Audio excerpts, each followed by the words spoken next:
කැලුම් කොට තම්බෙන තනන් රෙකතන් ඩට්ටනෙන් කියයි මේකේ ගාය කොයිතරම්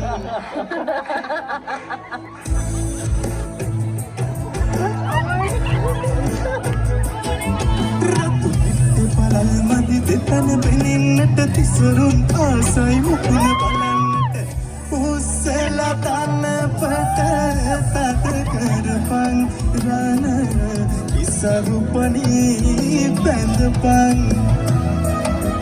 රතු හැටි බලල් මදි දෙතන බෙනින්නට තිසරුම් ආසයි මුකුණ බලන්නට උස්සලා තන පට තද කරපන් රන ඉසරුපනී බැඳපන් මොකද්ද වෙන්නේ මොනවාද කරන්නේ හිතා ගන්න බෑ මට කවුද මේ කියලා බලන්න ලස්සන බැලු බැල්මට නම් ඉතින් අපිට තේරෙනවා මේ නර්ස් මිස් කෙනෙක් තමයි ඇවිල්ලා ඉන්නේ කියලා.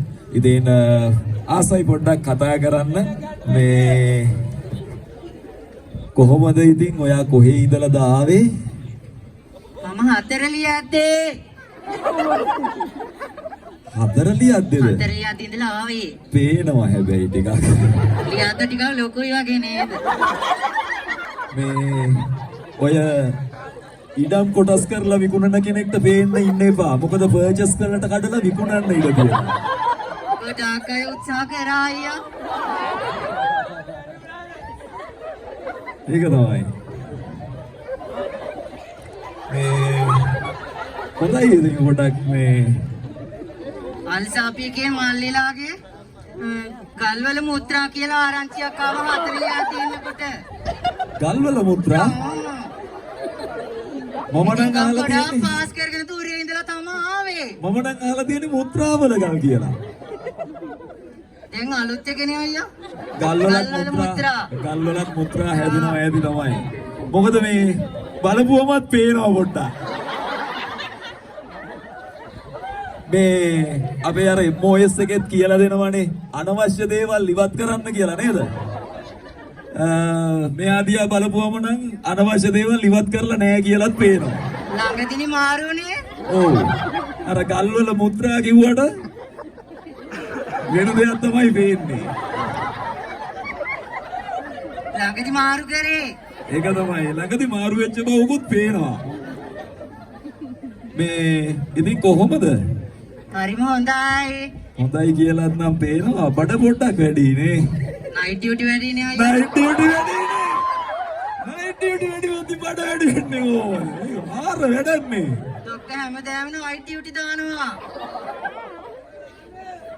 ඒක තමයි. ඉතින් ඔන්න විනිශ්චය මණ්ඩලේ මම හිතන්නේ සෑහෙන අපහසුතාවයකට ලක් වෙනවා. මොකද විනිශ්චය මණ්ඩලේ ඉන්නේ පාතනේ.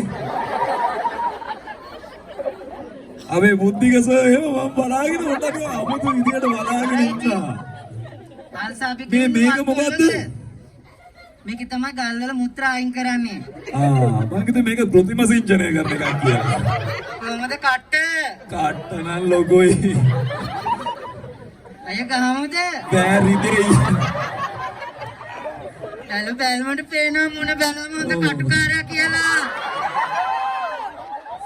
ආසයි. කට්ටේ සයිස් එක දැක්කම බයයි. ආසයි අයියා. මේක මොකද්ද? ඒකෙන් තමයි බලන්නේ. මොකද්ද? ගහනවද කියලා. ගහනවද බලන එකද? මගෙත් පොඩ්ඩක් බලනවද ගහනවද කියලා.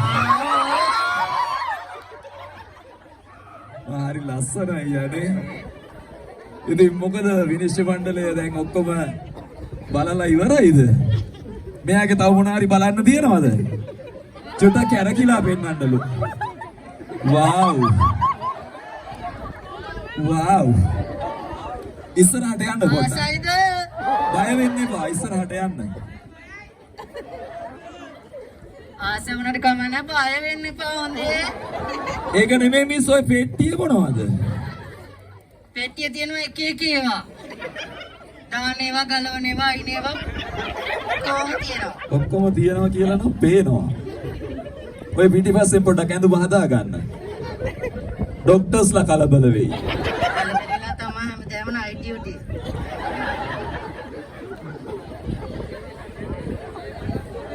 බ්ලවුස් දෙක දාන් යන්නේ අයියානේ යන තැන. ඈ බ්ලවුස් දෙක දාන් යන්නේ අයියානේ යන මට තැන. අර සෙබ මෙහෙම ආව වෙනකොට හරි අමාරුයි. ලැජ්ජ හිතෙනවා එක ඉස්සලා යනවනේ එකපාරට. මෙයාත් එක්ක කරන් ලේසි වෙන්නේ නෑ ග්ලව්ස් දාන් යන එක හොඳයි. ඒක ඔයාගේ අංගටත් හොඳයිනේ. ඉතින් ඔයා හරි ලස්සන ඉදිරිපත් කිරීමක්. තව මොනවද තියෙනවද කියන්න? ආදරේ අල්සාබේ. වව්. ඉතින් අපිත් ඔයාට ගොඩාක් ආදරෙයි. මම ගඩා ආදරේ වලට. අද විතරක් නෙමෙයි ඔයාට බැයිද හැමදාම ඔය ඇඳුමින් එන්න. ආසයි. ඒ වුණොත් තමයි අපිත් ආදරේ. මේවා එහෙම පොඩ්ඩක් අඩු කරලා පිළිවෙලට ඉන්න.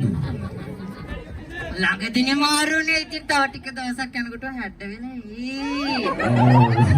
මං හිතන්නේ සෑහෙනකල් දුෂ්කර ඉඳලා තියෙනවා වගේ. හරි කමක් නැහැ. හොඳ ඉදිරිපත් කිරීමක්. සුබපතනවා. අපි බලමු ඉතින්. මොකක් වෙයිද කියලා විනිශ්චය මණ්ඩලයේ තීරණය මත තමයි ඔක්කොම සිද්ධ වෙන්නේ. ආය අයියා. බයි. අවසට හම්බෙමු.